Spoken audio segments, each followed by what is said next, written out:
Welcome to State of Mind, Being Human and Living Well.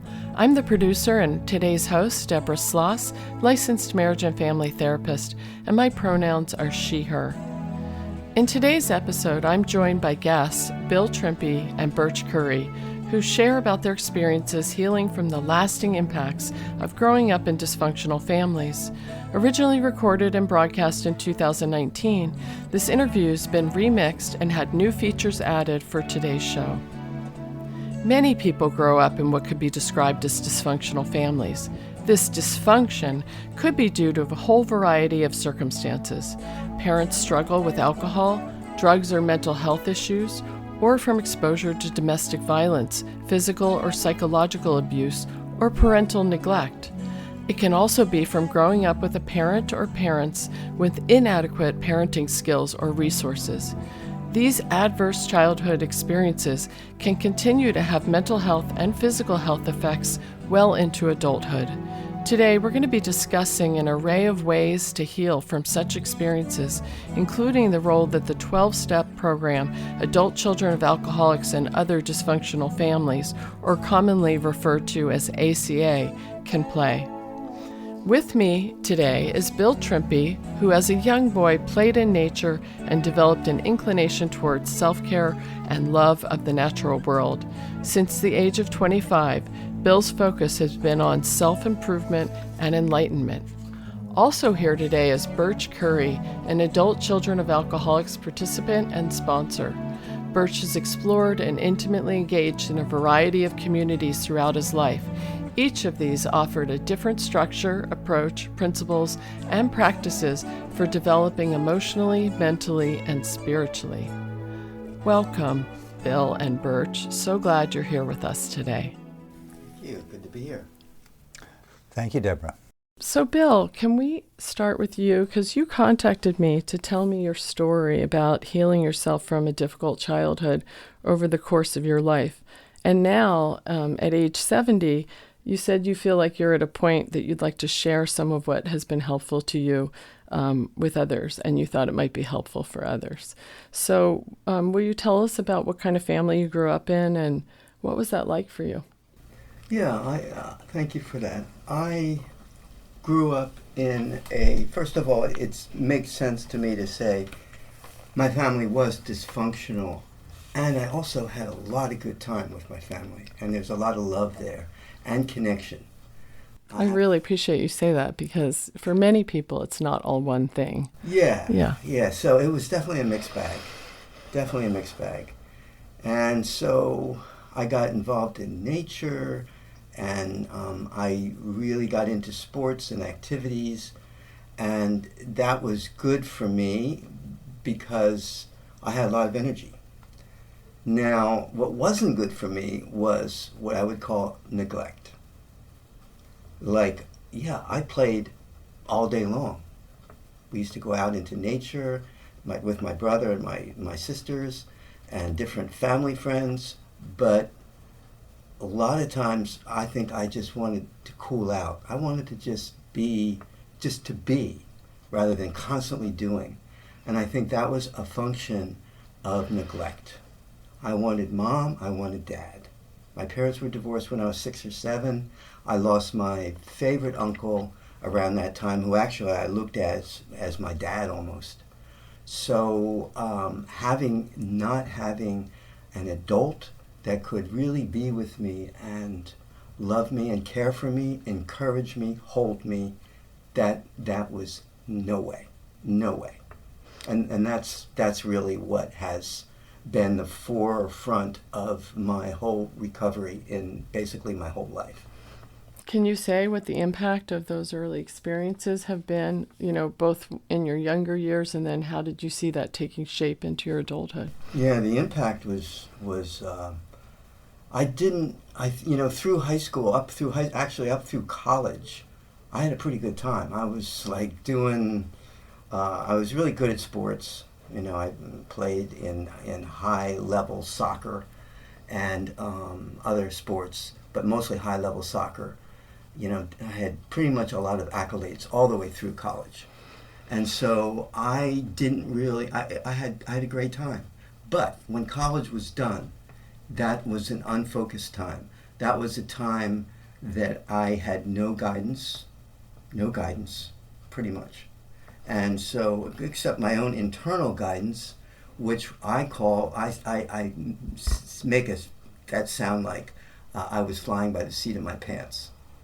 Because I just went from one thing to the next. I was like a ping pong ball, just being bounced all over.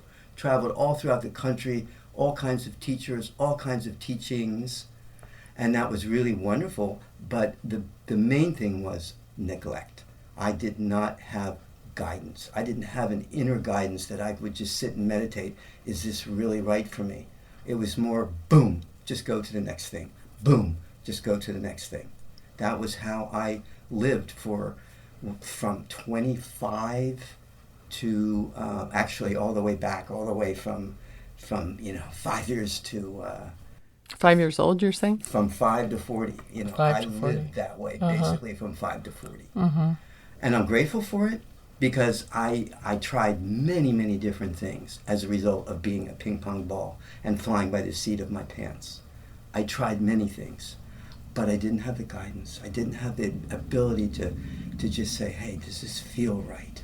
I didn't go there. And what do you think you gave up by not, or what did you lose by not having that? Yeah, I think I lost a sense of self, of being able to really be present and come into my, call it my salvation, my opening into the present moment, my being fully alive, alert, in touch with my feelings. Like right now, I'm in the inner child work a lot. I would have had, even as a kid, I would have had my kid with me, but I didn't have an inner child with me. I was the kid in the sense of I was reactive. Just go to the next thing. Just go to the next thing. Mm-hmm. So the environment, whatever presented itself, could sway you greatly. Greatly. When we were first talking about you coming on the show, you had told me that you had more recently in your life become part of the adult children of alcoholics and other dysfunctional families, also called ACA, and we'll probably refer to it as ACA from here forward. But you told me that was something you had come into more recently and that it had had a big impact on your life. So how did you find your way there, and what did you find when you actually got there? Yeah, well, how I found my way there, I wanted to go to the Narayan Native American Indian dance, which happens actually in all throughout this country, but out at Hollister in Indian Canyon, area called Indian Canyon. And so I called to do that, and the only way I could do that was to have a gatekeeper, and my gatekeeper was Birch, which I am extremely grateful for. Birch. Because that Hi, was, Birch. Howdy. We're going to get to you in just a minute. that was the beginning of my relationship with Birch.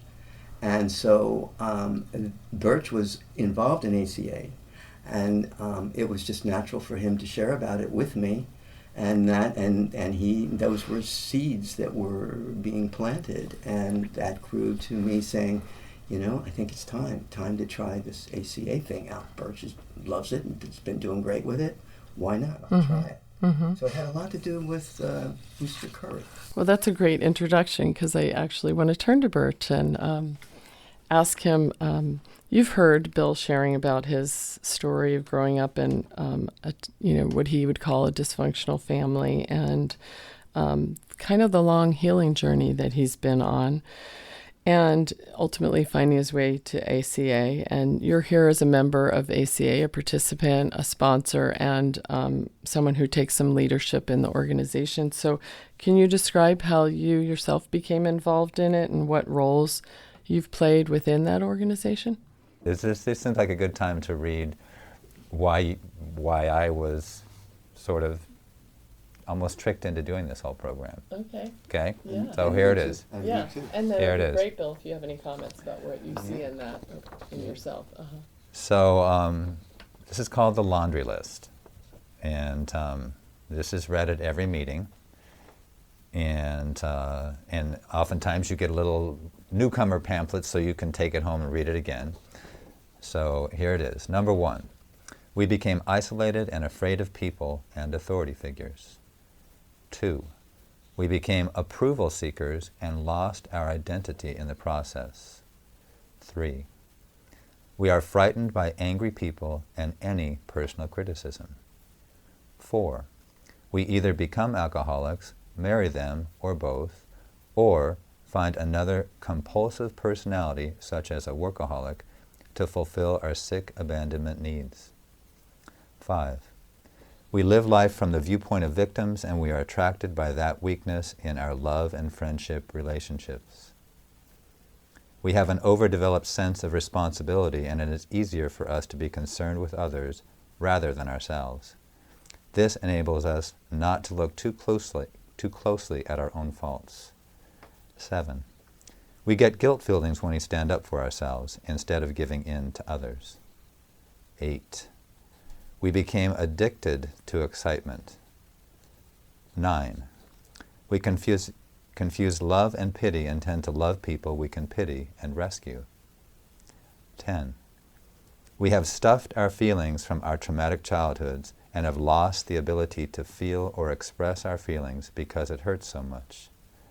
Denial. 11, we judge ourselves harshly and have a very low sense of self-esteem. 12, we are dependent personalities who are terrified of abandonment and will do anything to hold on to a relationship in order not to experience painful abandonment feelings, which we received from living with sick people who were never there emotionally for us. 13, alcoholism is a family disease, and we became para-alcoholics and took on the characteristics of that disease, even though we did not pick up the drink. And 14, para-alcoholics are reactors rather than actors. So I got to back up about probably 7 years, and as were mentioned in my bio, there were probably 3 or 4 significant spiritually centric communities I was involved in, and in all cases in a position of responsibility. And at one point, I just got a really, really strong message, inward message, that it's time to let these all go. Because my sense was they've become, in a way, routine. This is what I do. You know, when it's time for the Naraya dance, I go. And so the message was, let them go, and if they're still alive, if they're still meant to be in my life, I'll see that. So it was a long drought of about 2 years, just waiting and waiting, and certainly not assuming, but knowing that there would be something new also sprouting up. So that is I call it the garden that lies fallow. That's my life, right? And I let it lie fallow for over 2 years. And I don't remember who, I don't remember where, I wasn't really looking. I was just waiting and watching, you know, and showed up at my first meeting, knowing no one, right? And that's how it happened. The first meeting, we have shares all in there. In the very first meeting, I just blasted off. I said, basically, I'm going to do this. I'm going to do it my way. There's no right way. I'm in. And that's kind of how it's all been. Mm-hmm. Mm-hmm. And what roles have you taken within the organization, and what do those mean? You know. All right. Well,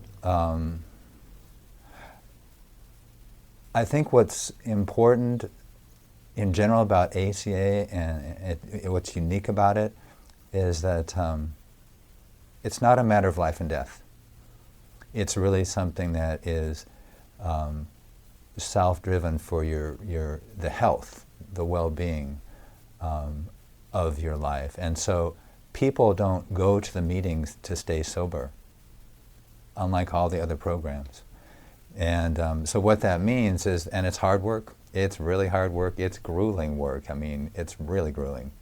So the attrition is great. And before I had even finished the 4-step, I was being asked to be a sponsor.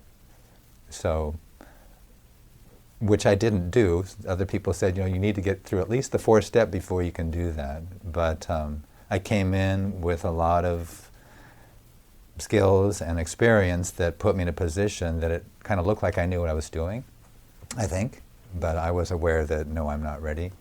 But since that time, I've had 5 sponsees over time. I'm still actively working with 4 of them. And Can you define what that means to be a sponsor? Not everyone would be familiar with. Thanks, Deborah. Good question. To be a sponsor, first and foremost, I think, means to listen. And sometimes to listen to the same thing again and again and again. And but then you take the listening and you say, it's also important that it's interactive. So a lot of the listening is, a lot of the responding to what the sponsee is saying is reflecting back what I'm hearing. And that's probably the first and foremost is the interactive listener. And the other piece is guidance, sponsoring someone, you work through a workbook with lots and lots and lots of questions. Some are applicable, some are not clear. And so as a sponsor, it's my responsibility to do my best to bring out the essence of the question so that we can work on it. That's sponsoring. It's a relationship. It's just building trust, listening and engaging and building trust, so that the sponsee is not by intention so much, just by design. The space between in the sponsorship model is now safe. So it's safe to be vulnerable. Mm-hmm. So, and that's something I've been practicing for a long time, so I feel like I just tend to be that way, and it invites the sponsee to be that way. And over time you have these relationships that are a lot more than just that. It's not a business, it's not a circumstantial thing, it's really a relationship, friendship. Can you tell me give a brief description of what the ACA program is? Sure. What it is. Essentially, it's an opportunity. It is couched in a proven 12-step format structure. 12 steps, 12 traditions. That's in the Big Red Book. And the 12 steps come with a workbook, part of the structure. Does the Big Red Book have a name? The Big Red Book, that's good, the BRB. The Big Red Book is called Adult Children of Alcoholics and Other Dysfunctional Families. Okay. So the structure includes the book and the workbook. Part of the structure is also regular meetings, and in this area, amazingly enough, we have at least one meeting every day of the week, different times of the day. And the last piece of the structure is the sponsorship. So you put all those together and you have what we rely on to do the work.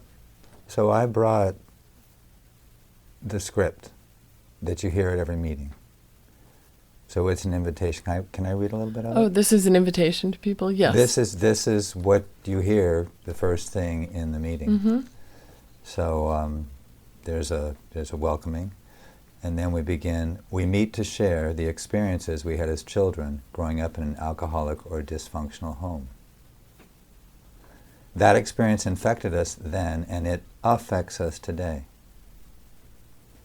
By practicing the 12 steps and by attending meetings on a regular basis, we find freedom from the effects of alcoholism and other family dysfunction.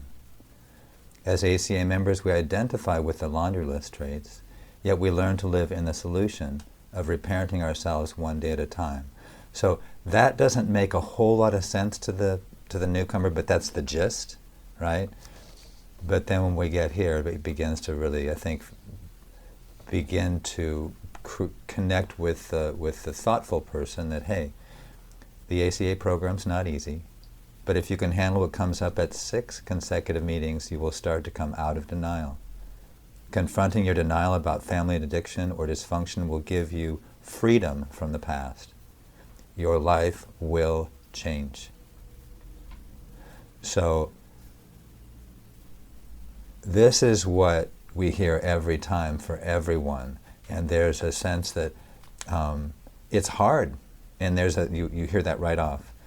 The last piece I want to share here is, in the beginning, many of us could not recognize or accept that some of our attitudes and behaviors resulted from being raised in an alcoholic or other dysfunctional family.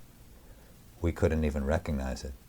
We behave as adult children, which means we bring self-doubt and fear learned in childhood to our adult interactions. By attending meetings on a regular basis, and I might add, and meeting with your sponsor and reaching out to others in the program, we come to know and begin to act as our true selves. That's pretty potent, because to me this is not coming from we've all arrived and get with the program. No, this is just acknowledging we're all in this together. Traveling that journey. And this is a safe place for you to share whatever. To share whatever. Thank you so much for sharing that. That is quite poignant at that quite an invitation. Yes, it is. And there's something else. I looked at the website, and one thing stood out to me. There was a statement where they said, the description in the laundry list is not an indictment. It's just a description. And I'm wondering, Bill, what do you think that means? Or yeah, it's not an indictment. These are not defects of character the way I look at it. Like, I've been a people pleaser my whole life. I want people to like me. That's just something from the get-go for me. And that is it's something that, as I relax that energy of needing to people please, what I'm really doing is I'm starting to love my little boy, so to speak. I'm starting to love myself having people-pleasing feelings. I'm starting to feel that. I'm starting to accept myself. So the people-pleasing is not a defect. It actually is a sign, or it's a signal that there's more work to be done. And what happens is I expand, I open up, and I learn to love myself more. And do you feel the freedom that Birch was talking about earlier? Oh yeah, there's a lot more freedom in my life. Mm-hmm. I'm a lot more clear. I'm a lot more spontaneous. Like right now in this radio show, I've been going into kind of a blissful state of hearing Birch read some of these things. And normally, I would be kind of like, am I going to be called on to talk next, and what's up? I don't feel that. And that is directly related to ACA. I'm not here to just speak about ACA. I'm here to speak about my life. But I have to say, ACA has given me a jump forward that I never knew was possible.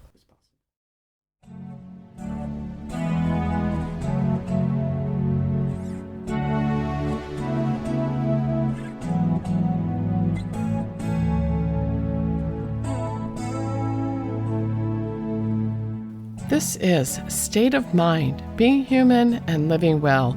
In case you're just joining us, I'm your host, Deborah Sloss, and I'm here talking with Bill Trimpi and Birch Curry, both of whom have been participants and sponsors in the ACA program, and we're discussing healing from growing up in dysfunctional families, the lasting impacts of those experiences, and the role that the 12-step ACA, or Adult Children of Alcoholics and Other Dysfunctional Families, can play. Now, back to our interview.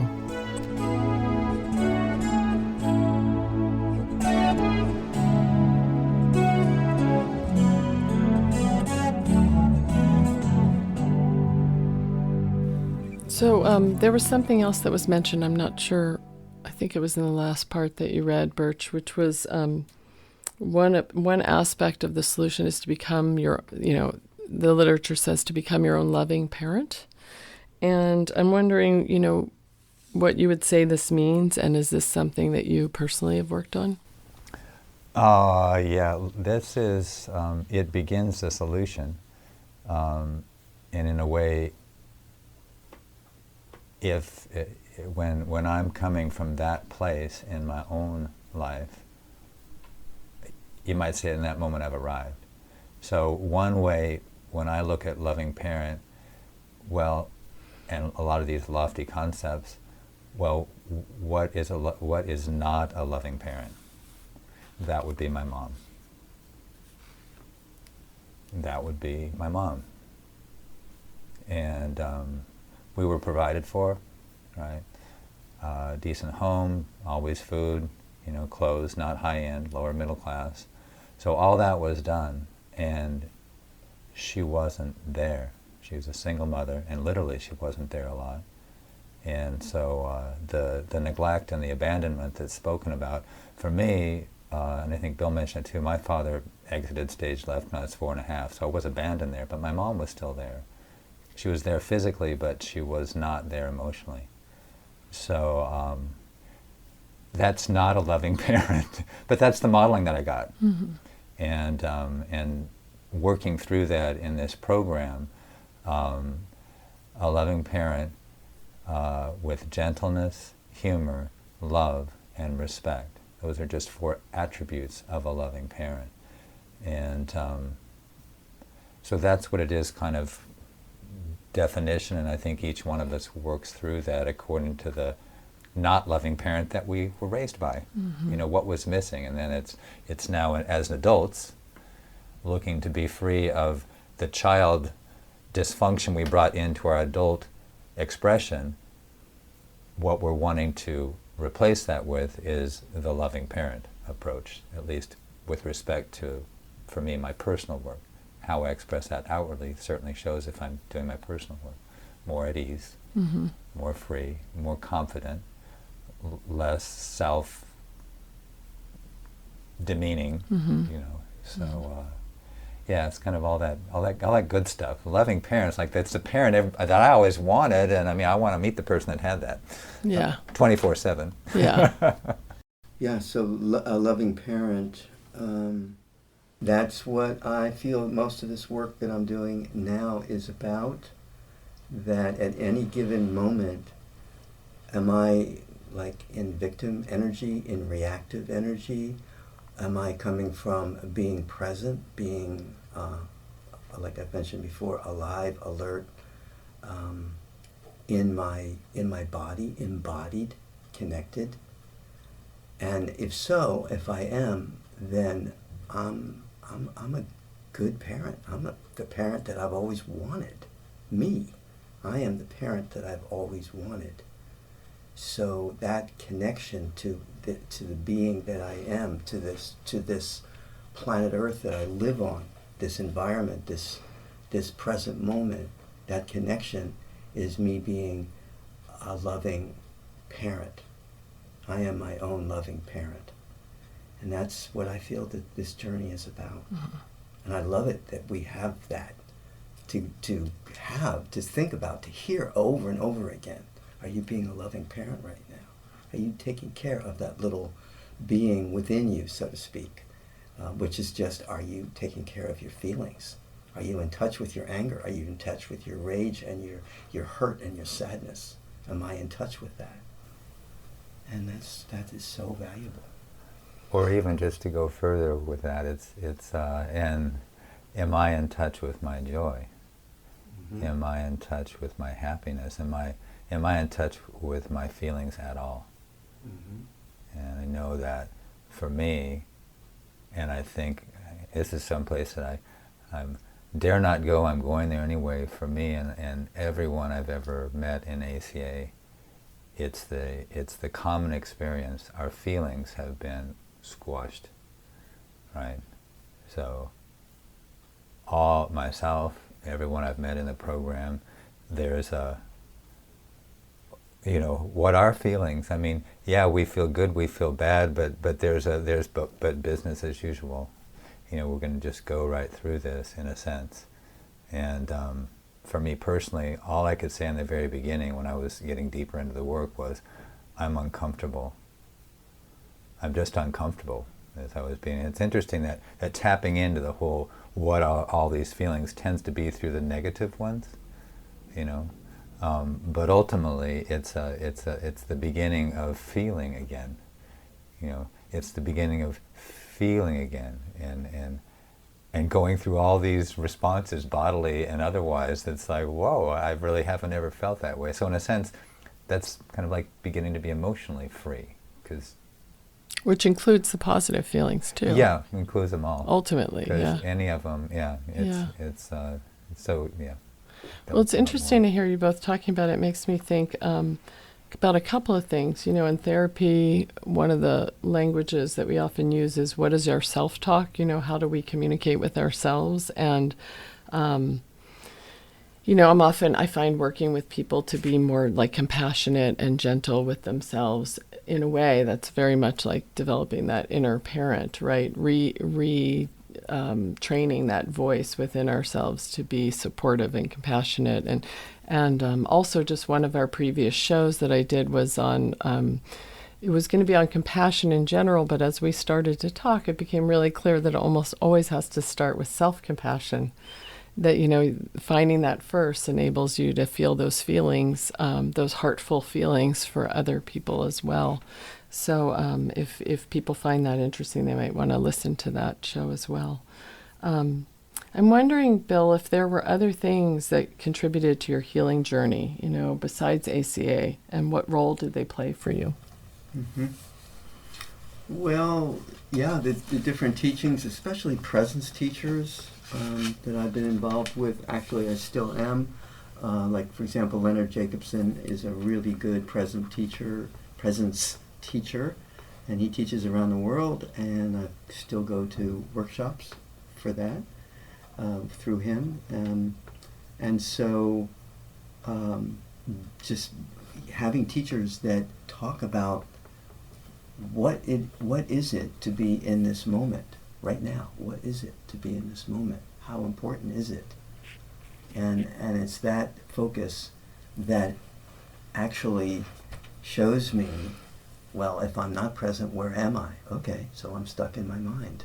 I'm stuck with feelings that that we've just talked about here about our work with ACA. That's some of the teaching work that's really helped me in my life. Mm-hmm. That kind of led me actually to ACA. So I want to turn to Birch because, I just realizing that as we were talking about the ACA program, I want to come back to it because for many people, sometimes the idea of God or spirituality is a barrier for them. So I'm wondering, what role does that play in the ACA program, and can people participate if they don't believe in God per se, or even feel that they have a spiritual life? Those are great questions. So I'm going to answer the best way I know by saying in my life, years and years and years ago, before I really began to turn in any direction to something more practical in terms of spirituality, I would always respond, yes, I'm a spiritual person, but I'm not religious. But what's the reality of that spiritual program was the question for me. Is there any practice to it, or am I just a spiritual being? As some people say, I'm a spiritual being in a body, right? Well, the body is where all the lessons come from. So, and for me personally, this was a huge one. I have my own history, my own programming, and I still get a little edgy when I hear the word God used too much. So first piece on that is that when this comes up in one of the steps, it's finding a power greater than you. All right, so a power greater than you. That's pretty easy. You can go into physics, you can say, well, what about gravity? Well, right here in Santa Cruz, get in the ocean. A power bigger than you? It can be anything. You can whatever that is. Yeah. What about when the three of us are here? Is this not a power greater than me that's happening right now? Yes, it is. Mm-hmm. So there is a place, whatever you believe, because ultimately the crux when that is really on the sort of the pivot point was with can you actually step into this program and get the essence of it and not have that particular piece derail you? And the essence of that is Are you in control? How much am I in control of? Acknowledging for me, when I put it together, my body tingles every time I get there. When I put it together, well, there must be a greater power. It's insane for me to not believe in a greater power, whatever that is, and we just identified examples of that because, you know what, I don't have much control over anything. I'm not in control. And so anybody that comes to that place in their lives that realizes, wow, you know, my physics guru used to tell me, yes, that's the world according to Birch. If it was under my control, it would look like that, but none of it does. That student, that administrator, the desk is broken, all that stuff, not under my control. And that is the very beginning. I could use some help. I could use some help. So spirituality, not spirituality, the dance around that, it's interesting because I've read that, ACA is a spiritual program, not a religious one. So that could trigger too. I like the sounds of spiritual versus trying to put names on it. But for each of us, we get to call God, quote, quote, whatever we want. And you know what? It's okay. So I'm just thinking, if someone was listening right now and they could relate to some or all of what, you both shared today, what would you say to them would be an important first step? Bill, you want to take that one? Okay. Well, it's just, I think an important first step is to talk to somebody that's in the program, somebody that goes to meetings, and just open up about that. Have that, if you can talk, to somebody that goes to meetings, or go to a meeting. Just go to a meeting and see what it's all about. And then that's, of course, where you're going to find people that go to the meetings and are part of ACA. Mm-hmm. So I would say go to the meetings. Go to the meetings. What about you, Birch? What would you say if somebody heard, something that either one of you said today, sparked them? Well, I think that if we were to talk to everybody that's gotten to ACA, every path to ACA is probably a little or a lot different. So when I look at what would the first step be, back at you, it's up to you. So when we present the resources and such, I was not intimidated by going to a meeting, but suffice it to say, I've met people in my life that have a lot of fear about going into groups. So the information is available. All of these, a couple of things that we've read here with a lot more helpful brochures, you can download them for free from the website, right? And do you want to say that website? That website is... You can just name it because we'll have the actual link on our resource list. It's the Monterey, it's the World Service Organization, WSO ACA, where they have all the literature and such. And a lot of the pamphlets, especially the beginning ones, you can just download. So I know for me, in my more fearful times, I want to get an idea of what's going on here.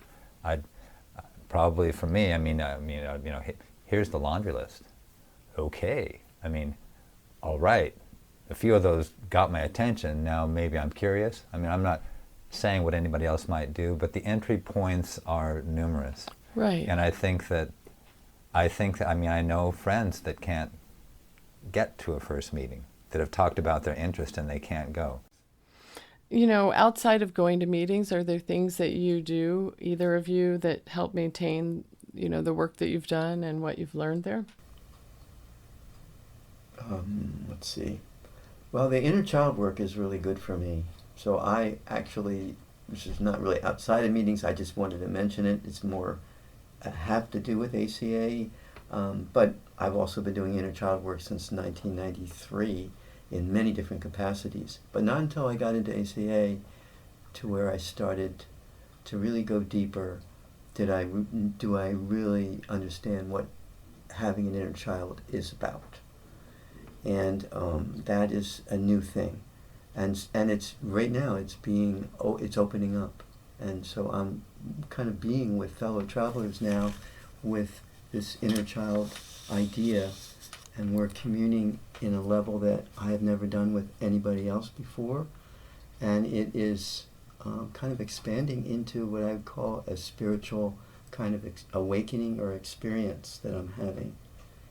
So I'm not sure if how that Well, goes. that's a practice that you do that helps support this work, it sounds like.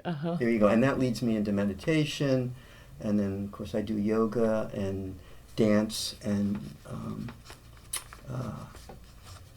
that really is part of my life, too. Mm-hmm. Great. Birch? So outside the meetings. So the first thing that comes up for me is 3 or 4 days a week, I meet for 2 hours with my sponsees. And all but one of them has finished the 12 steps, but the relationship is there. And so this is a way, we're bringing the work that we're doing now to the table. It's all, we got together through ACA, the work that we're looking at, it's what comes up. It's not necessarily structured 1 through 12 steps, but be assured that the things that we're working on now are impacted by the work we've done in ACA and are still doing.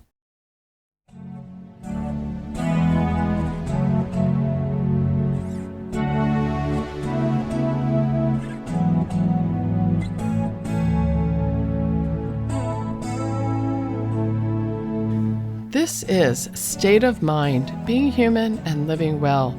If you're just tuning in, I'm your host, Deborah Sloss, and I'm here talking with Bill Trimpi and Birch Curry, both of whom have been participants and sponsors in the Adult Children of Alcoholics and Other Dysfunctional Families program. We're discussing their healing journeys from growing up in dysfunctional families, the lasting impacts of those experiences, and the role that the 12-step ACA program plays for them. You'll also be hearing from listener and writer Patrice Vecchione, who shares with us part of her story of growing up in a family impacted by alcoholism.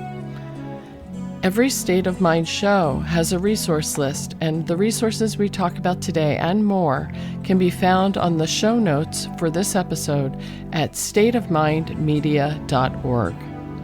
Podcasts of all State of Mind episodes can be found on Apple Podcasts, Google Podcasts, Spotify, Stitcher, and on your home smart speaker. Back to our interview.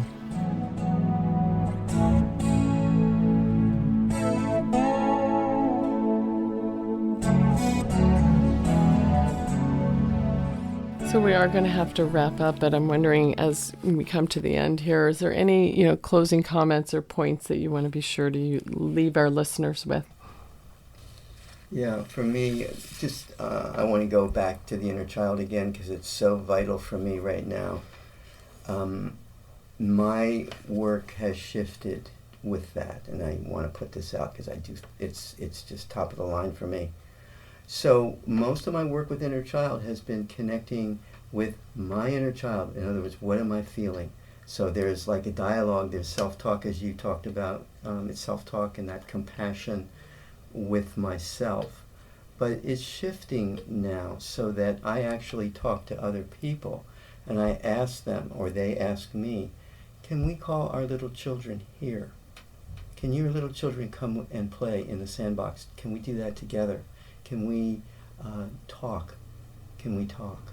And what happens is almost, I would say every time I do this with another fellow traveler, we end up in communion. We end up in the sandbox building a castle together instead of our own isolated little castles. There is something extremely magical about a child. And we all know that. They are naturally innocent. And when we call that to each other, we go to that natural innocence. And, it's not perfect, but as I grow, I become more able to access innocence. Yeah. Birch, any closing comments? Well, I could break out in Frank Sinatra right now. I've done it my way. That's right, I've done it my way. And I think that since the focus has been on this program, that's one of the biggest pieces for me to highlight again, is that I have been held and supported to do it my way, right? And that's really important, because for me, one of the things I didn't ever like in my life is somebody else telling me what to do or how to do it. And so that has been my experience in this program, is I've been either intentionally or inadvertently supported to do this my way. And the other piece about this that's big for me, I have a friend that's at that point in life about, am I successful? And just as emotional sobriety is up to each individual, so is success. What is my success in the program? I'm the only one that can really say, have I been successful? And I would say that the growth in this program, the thing that is unique about this is so many of the other communities that I was involved in were a little bit too eventful. Big events happening, whether it was the EST training, whether it was the Native American dance, whether it was even dance churches, sort of eventful, but lots of events. The men's work I did, events, retreats, etc., etc. But this is every day. This is every day. You want to connect. It's every day. Mm-hmm. There's and this the whole sponsor thing. You have a sponsor, call them. So it's by far the most practical and the most to me even surprising. I mean, I've done massive amounts of work in this life, but damn, those emotions, how did I miss that? I mean, I've been working on my anger management for a long time, which I feel really good about, but there's other emotions too. The one that resonated was, we go from being reactors to actors, and for me it's reactor to responder, and I've been working on that a long time. That's not a big one, but the other ones, the sadness, the grief, the joy, I mean, so that is the takeaway. The support to do that, the whole array of fellow travelers, some you resonate with, others you don't, but there's those out there that are looking at the same thing, probably. And so it's very practical. And it has gotten me to a point, I think, which is critical, that ask for help. I do it all the time now. I grew up, when I was 5 years old, I was independent. I could do everything. I could do it all. I don't need anybody's help. I am independent. But the emotional stuntedness of that is phenomenal. And now, I used to journal a lot, and I still do sometimes on particular things, but I've got Bill, and I've got all these other fellow travelers, and so when I have something up that I'm wanting to be present with, I can call right now, if I need to. Yeah. And so that daily support is really important. That's why it works. As we mentioned earlier, we received this In Your Voice story from a new member of our State of Mind team, writer Patrice Vecchione, about her experience of growing up as a child of an alcoholic. At 65, I'm the age my mother was when she died. Until I got past the 4-month mark, the point at which she fled her body, I held my breath. Gone for nearly 35 years now, we remain connected. No surprise, I suppose. As the poet Rilke wrote, the true homeland is childhood. My mother was my first storyteller. She gave me songs and poetry, the form that in time became mine. She taught me how to cook. We shared a love of beautiful clothes and a devotion to Manhattan, its art museums, parks, and the ballet.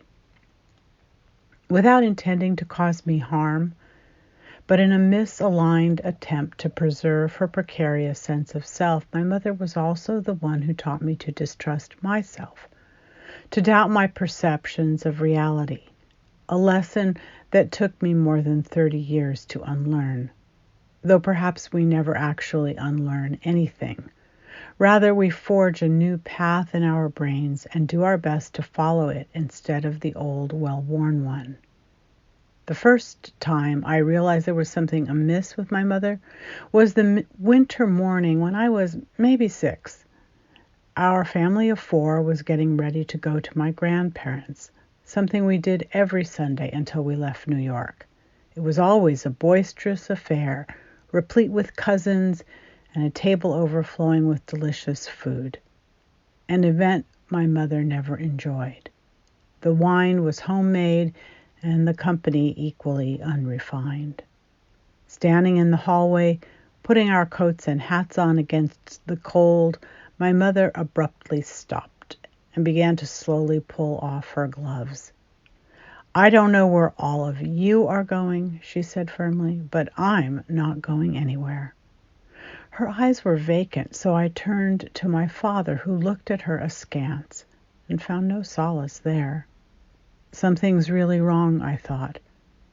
Not only was this a first, but it was also a last. The last time I felt confident in my ability to discern between what was true and what was not.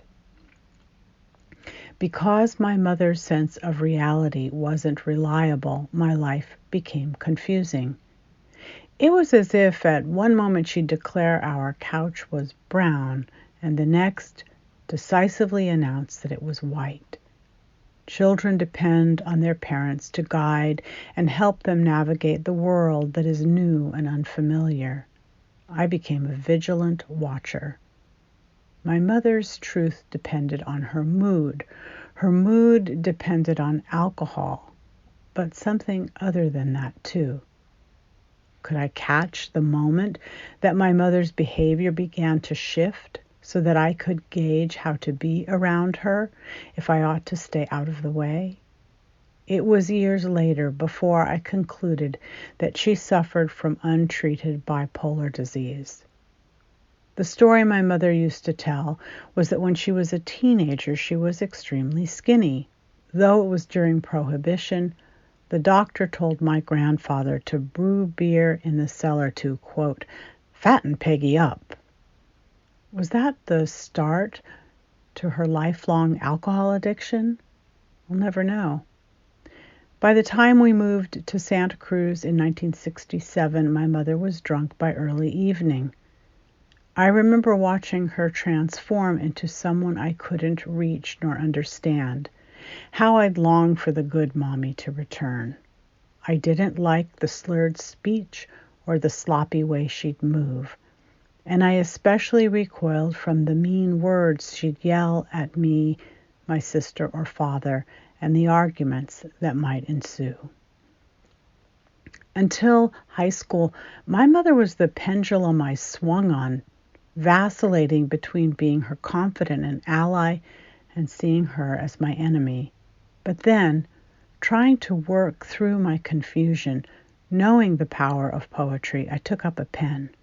I'd cut class, find a safe place on campus, and pull out my tiny notebook.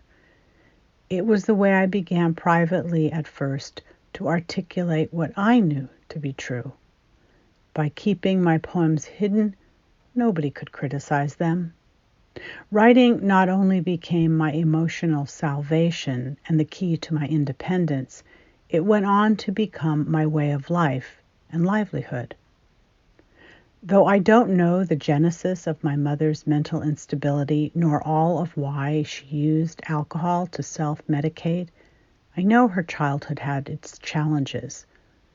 My awareness and respect for the difficulty of her life has grown over the years. When young, she wanted to go to college, but her father refused, sending her instead to secretarial school. A smart woman with undefined ambition, she dreamed of a career, but was a secretary her entire working life. I think she married by default. Though both my parents worked full-time, at day's end, my father put on his slippers, lit a cigar, and sat down to read the paper until supper was ready, while my mother worked her second job. She did all the shopping, cooking, cleaning, and was solely responsible for us kids. It's been decades since I felt it my job to try to explain her, but having come to recognize the amount of pressure she was under during my childhood has helped to increase my understanding and my empathy. When I was a baby, my mother used to sing me to sleep with, "I wish I were single again." Despite how confusing and sometimes frightening she could be, In the early years of my life, before she became increasingly unstable, she'd been that good mother I later longed for, and I never doubted her love.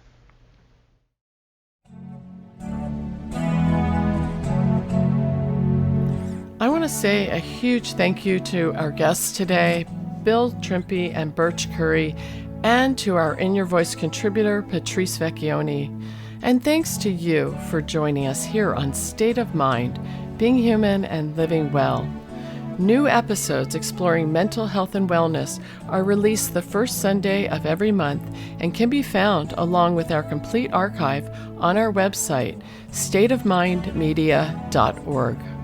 Also, if you found today's show interesting and you'd like to learn more, or you're looking for resources for yourself or a loved one, check out the resource list posted on the show notes at that website, stateofmindmedia.org. You can also listen to any episode or subscribe on Apple Podcasts, Google Podcasts, Stitcher, Spotify, or listen through your home smart speaker. When you rate and review our podcast, you're helping State of Mind get found and heard by more listeners. So please, would you do that for us? Special thanks to Jeannie Baldzikowski for audio production, to Leslie Nielsen for community outreach, to Lisa Herendine for research, and to Patrice Vecchione for story coaching.